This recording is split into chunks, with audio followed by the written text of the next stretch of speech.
기도드렸습니다. 아멘.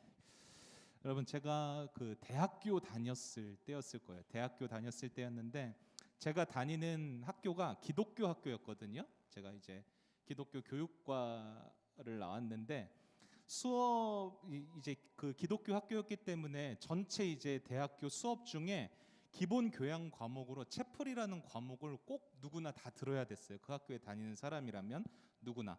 채플이란 게 뭐냐면 예배를 드리는 거예요. 이렇게 학생들이 모여서 예배를 드리는 건데 일주일에 한 번은 꼭 교회 다니지 않아도 그 학교를 다니면 꼭 예배를 드려야만 했었던 거예요. 당연히 예수 믿지 않는 사람들은 억지로 그냥 그 안에 앉아 있었겠죠, 그죠? 그래서 막 그 신학대학 예배 채플은 되게 예배를 잘 드려요, 우리처럼. 근데 일반 학부 그냥 학생들은 뭐 공과 대학이라든지 문과 대학이라든지 그런 학생들 채플을 보면 막 앉아서 이어폰 꽂고 있는 학생들도 있고 막 신문 보는 학생도 있고 되게 많아요. 공부하고 있는 사람들도 굉장히 많아요. 저는 그 대학교 다닐 때 그 일반 학부 학생들을 대상으로 하는 채플에서 찬양 인도를 꽤 오랫동안 이렇게 섬겨 왔거든요. 근데 하루는 제가 이렇게 예배를 학생들이 드리러 오잖아요. 그러면 입구에서 이렇게 뭐 채플 표 같은 거 나눠 주거든요. 출석 체크하기 위해서. 그런데 막 인사를 하고 있는데 하루는 제가 딱 보니까 겉으로 봤을 때는 좀 가까이 하기 어려운 사람이 이렇게 오고 있는 거죠, 멀리서. 한눈에 딱 봤을 때 머리가 어땠냐면 이렇게 닭뼈슬 알죠, 여러분? 닭뼈슬처럼 가운데로 이렇게 세우고 머리는 완전 노란색으로 탈색한 머리였고요. 옷차림도 좀 약간 그 가죽으로 된 옷을 이렇게 약간 언더 쪽에서 음악하시는 분처럼 그렇게 입고 이제 예배를 드리러 이렇게 오는 거예요. 그래서 저는 그 친구를 보면서 딱 느꼈던 게 오늘은 왠지 저 친구를 위해서 내가 기도를 해야겠구나라는 마음이 들었어요. 제가 채플 찬양 인도를 하면서 매주 한 명씩 이렇게 찍거든요. 한 명씩 집어서 콕 집어서 그 친구를 위해서 기도를 했어요. 하나님, 저 학생이 이 비록 수업으로 듣는 이 예배지만 저 학생이 이 시간을 통해서 예수님을 알고 꼭 믿게 해주세요. 이 마음으로 제가 매주 이렇게 예배를 드렸었거든요. 그러니까 내심 그 학생의 겉모습을 보고선 당연히 저 학생은 예수 믿지 않겠지라고 생각을 했던 것 같아요. 채플이 시작이 되었어요. 그래서 찬양을 막 인도를 하면서 의식적으로 제 시선이 그 친구한테 이렇게 가게 되겠죠. 한눈에 띄니까. 근데 깜짝 놀라서 전 멘트도 막 잊어버렸어요. 당연히 예수 믿지 않는 사람이겠지 생각했는데 그 학생이 저 구석에 앉았거든요. 구석에 앉아서 찬양을 막 하는데 그 알죠? 그 막 눈물을 흘리는데 들키기 싫어서 계속 닦으면서 옆에 있는 사람한테 들킬까 봐 닦으면서 찬양을 막 드리고 있는 거예요. 구석에서. 그리고 옆에 사람이 들릴까 봐 조용조용히 막 찬양을 드리고 있는 거예요. 그 모습을 보면서 제가 좀 회개를 했어요. 내가 잘못 생각하고 있었구나. 하나님은 사람의 외모를 보지 않는다고 하셨는데 나는 외모만 보고 저 사람이 당연히 예수님 안 믿겠거니 생각을 했었구나. 여러분, 혹시 저와 비슷한 경험 한번 해본 적 있으세요?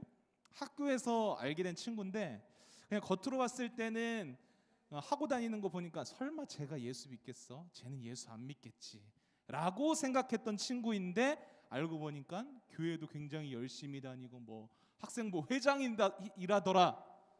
그분이 여러분들은 아니겠죠? 겉으로 봤을 때는 정말 아닌 것 같은데 알고 보니까 막 열심히 교회 다니는 신앙생활 열심히 하는 그런 학생이었던 거 아마 한 번쯤 있을 거예요. 근데 여러분, 왜 이런 오해들이 생기는 거죠? 그러니까 우리가 하나님의 자녀가 되는 기준을 말이나 행동, 그러니까 겉으로 드러나는 측면에서 우리는 보고 판단하기 때문이에요. 사람이 어떤 사람이 구원을 받았나 안 받았나를 겉모습으로만 우리는 보고 판단한다는 거죠. 여러분, 실제로 한번 생각해 보세요. 믿음이 좋다라는 기준이 여러분들은 뭐라고 생각하세요? 뭘 보면 믿음이 좋아 보이죠? 어떤 사람을 보고 저 사람은 정말 믿음이 좋네? 뭘 보고 그래요? 헌금을 많이 하면 그렇게 보이나요?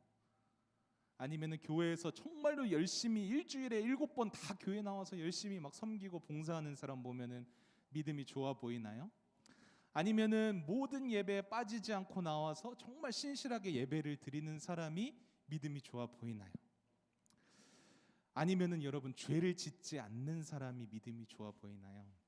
보통은 제가 말한 이런 기준을 가지고 믿음이 좋다는 거를 사람들이 좀 판단을 하는 것 같아요. 저 역시도 마찬가지고요. 반대로 여러분 이런 기준에 못 미치는 사람, 앞서 말한 기준에 못 미치는 사람은 우리는 어떻게 판단해요? 신앙이 없는 사람 혹은 신앙이 별로 좋지 못한 사람, 이렇게 생각할 수 있다는 거예요. 근데 여러분 정말 그런 기준으로 믿음이 있는 건지 없는 건지, 저 사람이 구원을 받았는지 안 받는지를 우리가 판단해도 괜찮은 걸까요? 정말로 우리가 두 눈으로 보고 느낀 대로 저 사람은 저런 행동 때문에, 저런 겉모습을 가지고 있기 때문에, 저런 삶을 살아가고 있기 때문에, 저런 죄를 지었기 때문에 구원받지 못했을 거야, 이렇게 판단해도 괜찮겠냐고요, 여러분. 아니면 반대로 여러분 이런 기준을 우리 스스로에게 한번 적용해 보면 어때요? 난 분명히 예수를 믿긴 믿어, 교회도 다니고 예배도 차곡차곡 열심히 드려. 그런데 내가 삶 속에서 생각해 보면 맨날 죄지어. 하루도 빠짐없이 죄를 짓는 것 같아. 내 말과 행동을 봐도 전혀 믿음이 없는 사람처럼 보인단 말이에요. 그래서 우리 스스로를 그런 모습을 봤을 때 어떻게 판단해요? 어쩌면 나는 진짜로 예수님을 믿지 않는 걸지도 몰라. 가짜로 믿는 걸지도 몰라. 나는 구원받은 하나님의 백성이 아닐지도 몰라. 여기까지 가게 된단 말이에요. 그런 생각을 하는 사람이 있겠어라고 여러분들 생각하지만, 저는 실제로 이런 생각하는 학생을 봤어요. 심지어 그 학생은 어떤 학생이었냐면 이제 막 초등학교에 들어간 8살 된 여자 학생이었는데 제 제자예요. 그 학생은 늘 제 설교를 들으면은 이렇게 반응을 해요. 그 자리에서 저는 예수님을 믿고 사랑하는데 전도사님 맨날 저는 죄를 지어요. 그래서 저는 하나님의 자녀가 아닌 것 같아요. 8살짜리 애가 저한테 이렇게 말한다니까요. 여러분 이 학생은 어떤 학생이냐면 막 선생님들이 말하지 않아도 매일 아침이면 눈 뜨면 뭐 하는 줄 알아? 하나님의 말씀 읽어요. 큐티하고 제가 주일에 한 설교를 일주일 내내 기억하면서 가족들에게 나누면서 우리 이렇게 살아야 돼요. 이렇게 전도사님이 그렇게 말씀했어요. 하나님의 말씀이 그렇게 나와 있어요. 이렇게 말하는 친구예요. 너무 순수해서 설교 시간만 되면은 여러분들처럼 저를 뚫어지게 쳐다보면서 말씀에 귀 기울여서 그 말씀이 제 말로 듣지 않고 하나님의 말씀으로 다 받아들이는 그런 친구예요. 그런데 그런 친구가 갖는 고민이 뭐예요? 저는 늘 죄의 유혹에서 늘 넘어져요. 그래서 저는 하나님의 자녀가 아닌 것 같아요. 저 천국 못 가면 어떡하죠, 전도사님? 이렇게 물어보는 거예요, 저한테. 여러분, 이런 고민이 여러분들에게 있어요? 이런 고민이 있어야 돼요. 그냥 아무 생각 없이 교회에 나오면 안 되고요. 여러분들의 삶의 모습을 바라보면서 나는 정말로 참된 믿음을 가진 사람인가, 구원받은 하나님의 백성인가, 이런 여러분들 물음과 갈등이 있어야 하는 거예요. 고민과 갈등이. 여기서부터 여러분들의 믿음이 시작되는 거예요. 아직 이런 고민을 한 번도 해보지 못한 사람이 있다면 오늘 이 시간부터 여러분들 자신을 좀 삶을 돌아보았으면 좋겠어요. 나는 정말 예수님을 믿는, 난 정말 구원받은 하나님의 자녀인가? 아닌 것 같다면 그 이유는 무엇인가? 그 갈등에서부터 여러분들의 믿음은 점점 견고해지고 성장해져만 갈 거예요. 오늘 우리가 읽은 이 본문 말씀도 이 구원의 기준, 믿는가 안 믿는가, 난 정말로 구원받은 하나님의 자녀인가 아닌가, 이 신앙의 기준에 대해서 정말 많은 갈등과 오해가 있었던 그 초대교회의 시기를 기록하고 있어요. 과연 구원은 누가 받는 것일까? 누가 하나님의 자녀이고 누가 천국 백성인 것일까? 우리가 여태까지 쭉 이렇게 살펴왔던 이 사도행전의 스토리로 보자면, 여러분 이미 복음이 예루살렘뿐만 아니라 어디까지 퍼져나가고 있어요? 사마리아와 이방인들까지, 땅끝까지 계속 퍼져나가고 있는 그런 상황에 있었어요. 이미 유대인뿐만 아니라 이방인들도 복음을 믿고 그 이방인들 안에서도 성령의 역사가 나타나는 그런 상황에 있었단 말이에요. 특별히 안디옥 교회에서 바나바와 바울을 선교사로 파송했죠. 우리 지난 시간에 배웠죠. 파송하면서부터 복음 사역이 점점 더 본격적으로 이제 확장되어 가기 시작하고 있었어요. 그런데 이 시점에서 교회에 한 가지 문제가 발생되었던 거예요. 그게 뭐냐면, 그래, 이방인들에게도 구원이 허락되었다라는 것은 인정한다. 그러나 한 가지가 붙어요. 토가. 하나님의 언약 백성이 되려면, 하나님의 자녀가 되려면, 천국 백성이 되려면 할례를 꼭 받아야 된다. 이렇게 주장하는 무리가 교회 안에 생겼다는 거예요. 이 사람들은 어떤 사람들이냐면 본래 유대교를 굉장히 깊이 믿고 있었던, 성경에 기록된 바에 의하면 바리새파 유대인들이었어요. 여러분, 바울이 과거의 자신의 모습을 사울로 묘사할 때 어떻게 묘사하냐면 자신은 바리새인 중에 바리새인이었다라고 기록을 해요. 그러니까 이 바리새인들이 어떤 사람들이냐면 하나님이 그 모세의 율법을 그 문자 그대로 지키려고 노력했고, 그 문자 그대로 지키는 것뿐만 아니라 거기다가 막 살을 붙이는 거야. 예를 들어서 주일을 성수해야 된다라고 하면은 그럼 주일은 성수하는 게 무엇인가? 일은 하면 안 된다. 그래가지고 한 5발자국 집 밖으로 나가는 것도 금했어요. 일이라고, 노동이라고 봤기 때문에. 그렇게 율법을 지키는 사람들이었어요. 그 율법을 지키느냐 못 지키느냐가 그러니까 그 사람들에게는 신앙을 판단했던 기준이 되었던 거예요. 그런 사람들이 이제 복음을 듣고 개종을 하게 돼요. 예수님을 영접을 하게 돼요. 그러면서 그들이 가지고 있던 그 율법을 지키는 게 곧 신앙이라는 그 잘못된 기준이 점점 교회 안에 들어오기 시작하는 거예요. 그러니까 사람들은 혼란스러울 수밖에 없었죠. 이제 막 복음을 듣고 성도가 된 이방인들은 여러분 대부분 할례를 했을까 안 했을까? 안 했단 말이에요.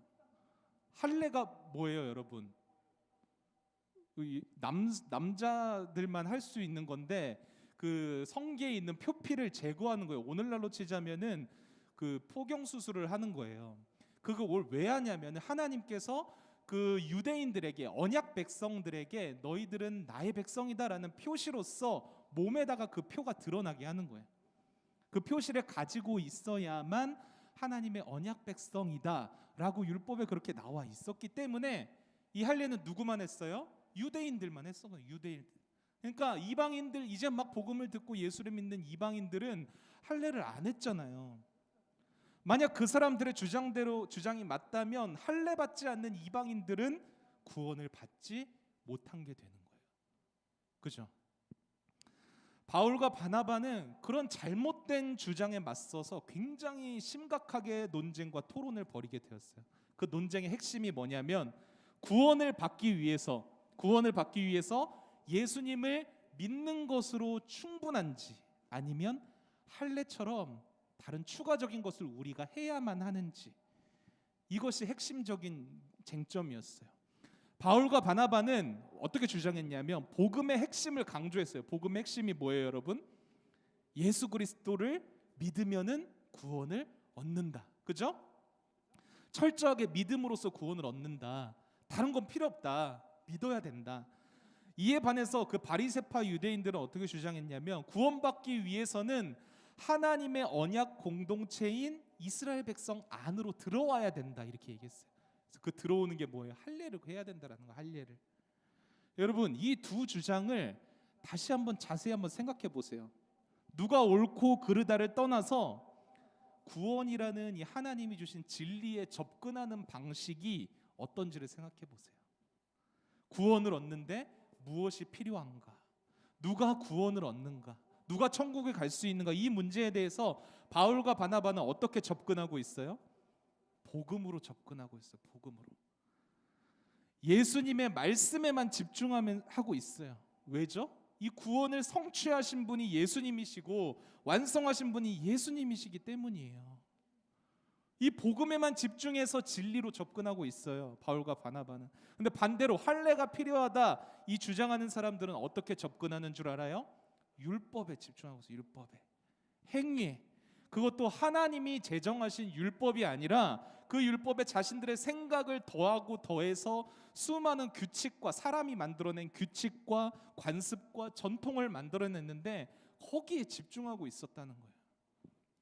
여러분, 우리 또한 진리를 접근할 때에, 그러니까 하나님의 뜻이, 진리가 뭐예요? 하나님의 뜻이죠. 하나님의 뜻이 무엇인지를 분별할 때에 우리가 어떻게 집중해야 돼요? 어떻게 접근해야 하는지를 우리는 알아야 한다라는 거예요.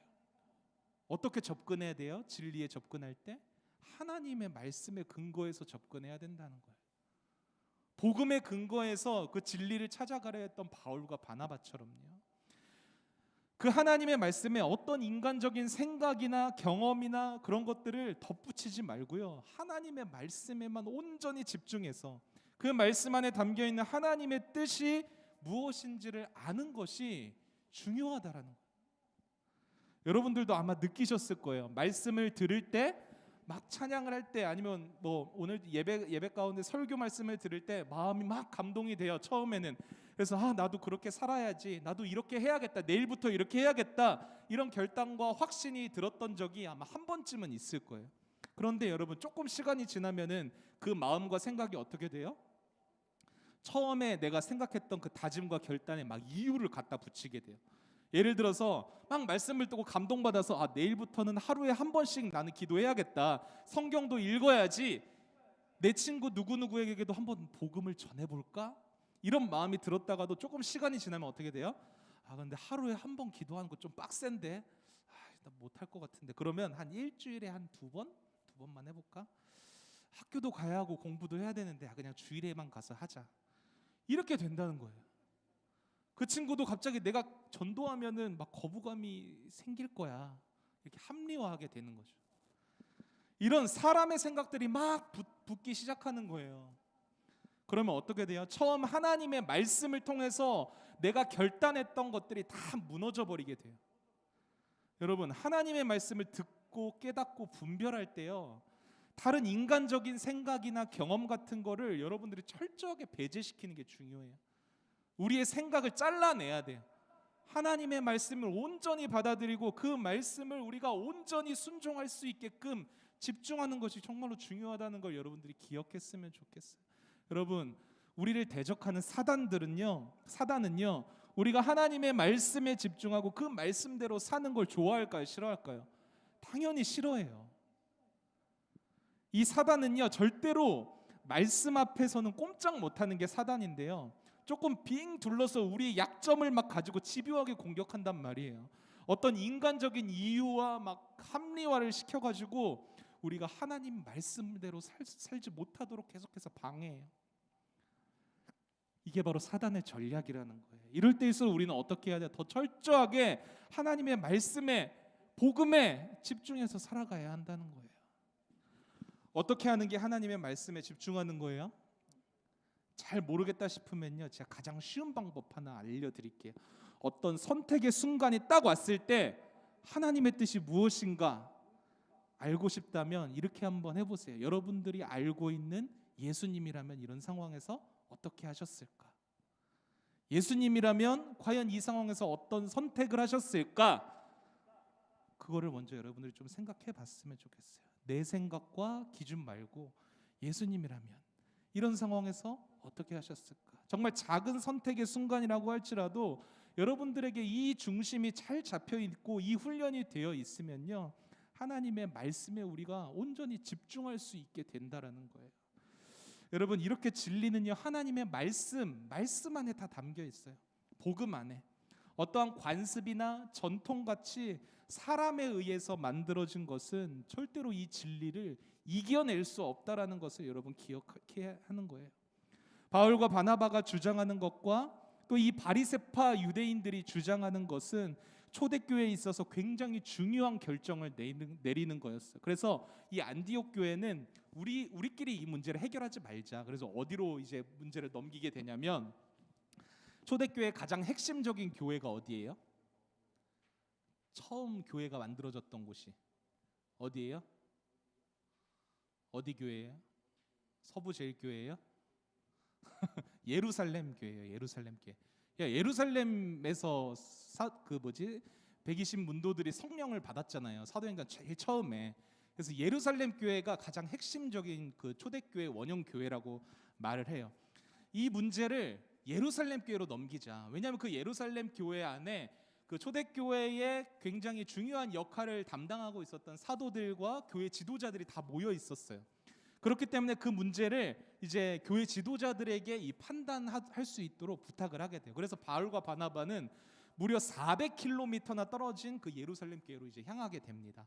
가는 길마다 이제 성도들을 만나게 되죠. 하나님께서 이방인들에게 행하신 일들, 복음이 어떻게 전해지게 됐는지 막 이야기하기 시작해요.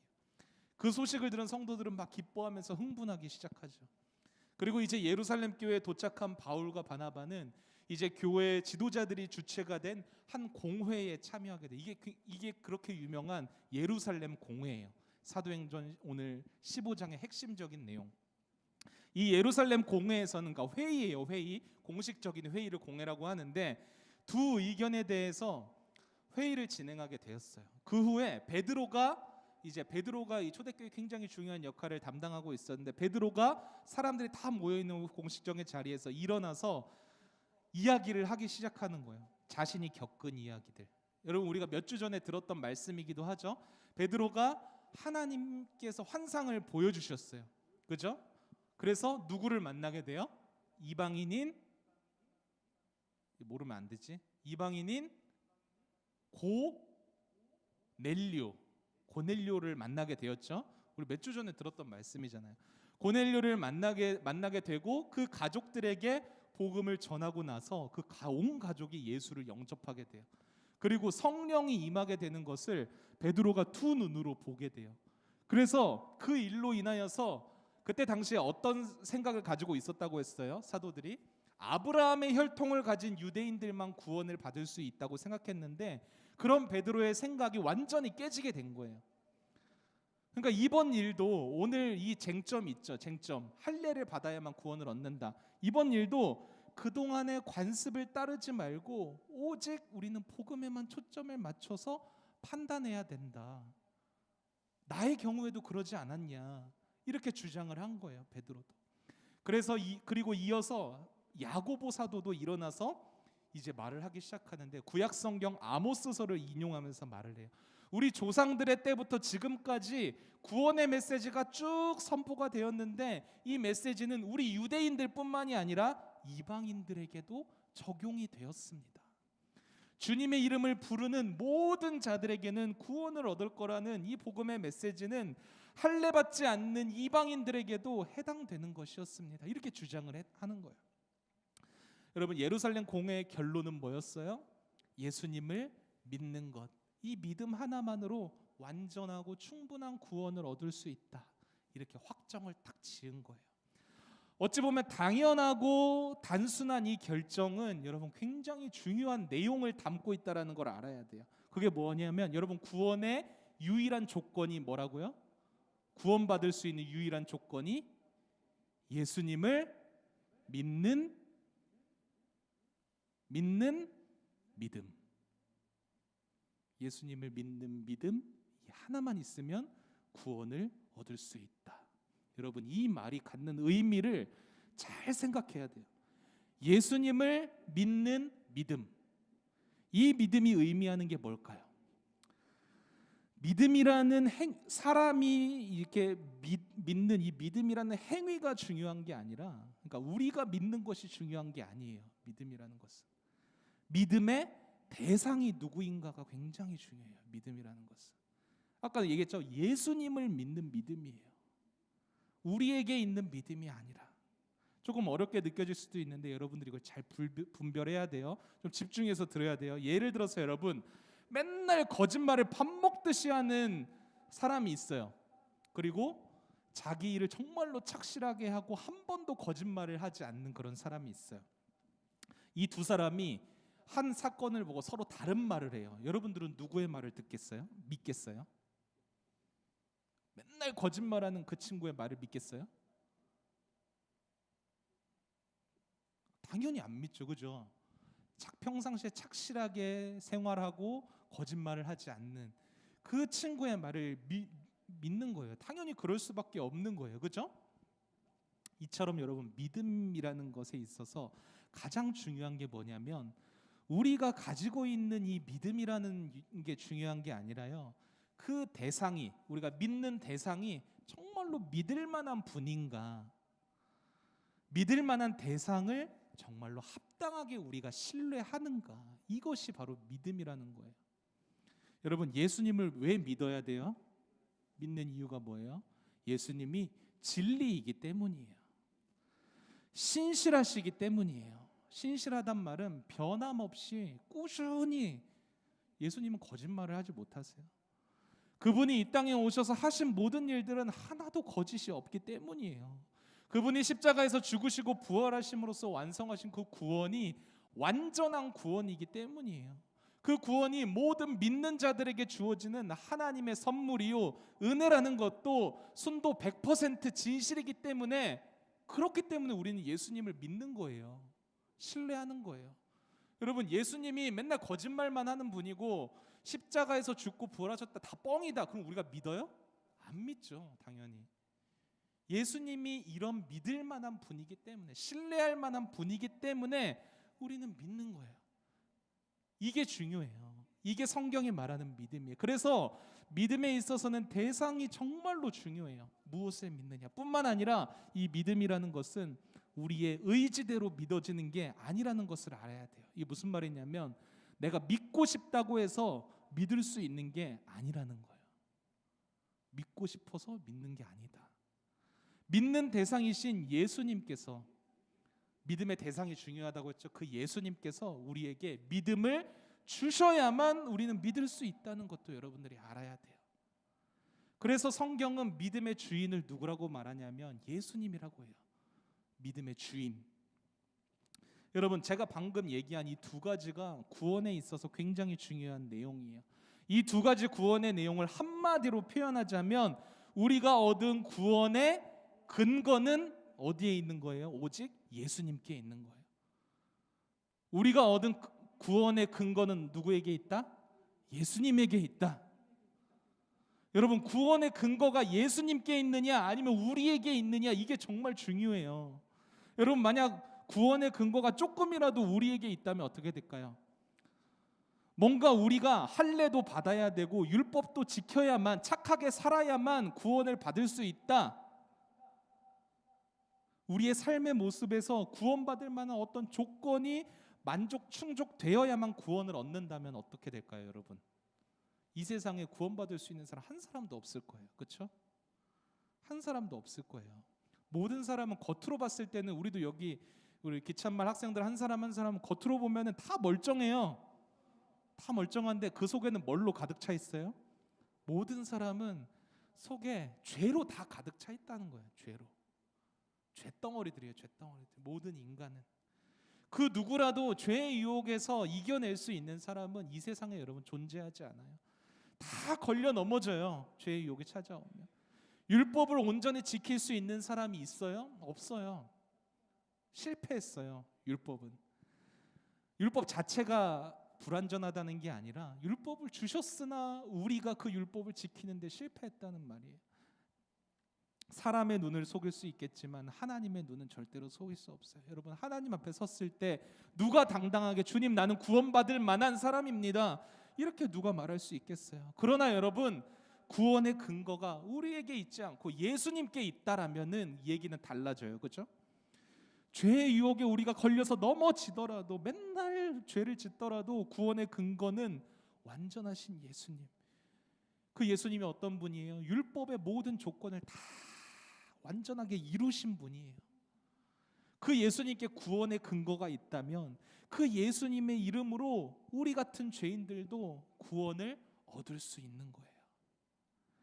그래서 예수님이 근거가 되는 이 구원은요, 절대로 취소되지 않고 흔들리지도 않아요.